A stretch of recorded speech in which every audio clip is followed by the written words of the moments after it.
خطبہ حجۃ الوداع میں رسول خدا کا پیغام امت کے نام۔ خطبہ حجۃ الوداع میں رسول خدا نے فرمایا کہ اے لوگو سنو، مجھے نہیں لگتا کہ میں اگلے سال تمہارے درمیان موجود ہوں گا، لہٰذا میری باتوں کو غور سے سننا اور ان کو ان لوگوں تک پہنچانا جو کہ یہاں تک نہیں پہنچ سکے۔ اے لوگو، جس طرح آج کا یہ دن، یہ مہینہ اور یہ جگہ حرمت والے ہیں، اسی طرح ہر مسلمان کی جان، مال اور عزت بھی حرمت والے ہیں، تم انہیں چھیڑ نہیں سکتے۔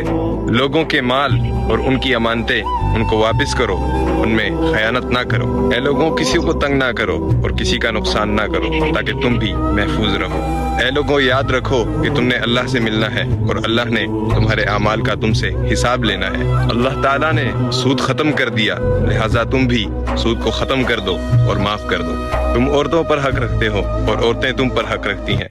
جب وہ اپنی تمام حقوق پوری کر رہی ہیں تو تم پر لازم ہے کہ ان کی تمام ذمہ داریاں پوری کرو۔ رسول خدا نے فرمایا وَلَا تَقْرَبُوا الزِّنَا، اور زنا کے قریب بھی مت جانا۔ اے لوگوں، میری بات غور سے سنو، صرف اللہ کی عبادت کرو اور 5 نمازیں پوری رکھو، رمضان کے روزے رکھو اور زکوٰۃ ادا کرتے رہو، اور اگر استطاعت رکھتے ہو تو حج ادا کرو۔ زبان کی بنیاد پر، رنگ و نسل کی بنیاد پر تم تعصب میں مت پڑ جانا، کسی کالے کو گورے پر اور گورے کو کالے پر، عربی کو اجمی پر اور اجمی کو عربی پر کوئی فوقیت حاصل نہیں ہے۔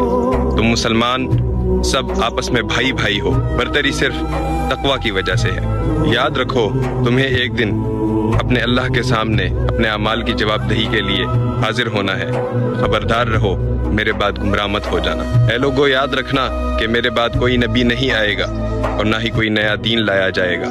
اے لوگوں، میں تمہارے لیے 2 چیزیں چھوڑ کر جا رہا ہوں، ایک قرآن اور دوسرا میرے اہل بیت۔ تم ان کی پیروی کرو گے تو کبھی گمراہ نہیں ہوگے۔ سنو، تم لوگ جو موجود ہو، اس بات کو اگلے لوگوں تک پہنچانا اور وہ اسے اگلے لوگوں تک پہنچائیں، اور یہ ممکن ہے کہ بعد والے میری بات کو پہلے والوں سے زیادہ بہتر سمجھ سکیں۔ اور پھر آخر میں رسول خدا نے اپنا چہرہ انور آسمان کی طرف اٹھایا اور فرمایا کہ اے اللہ، گواہ رہنا کہ میں نے تیرا پیغام تیرے لوگوں تک پہنچا دیا۔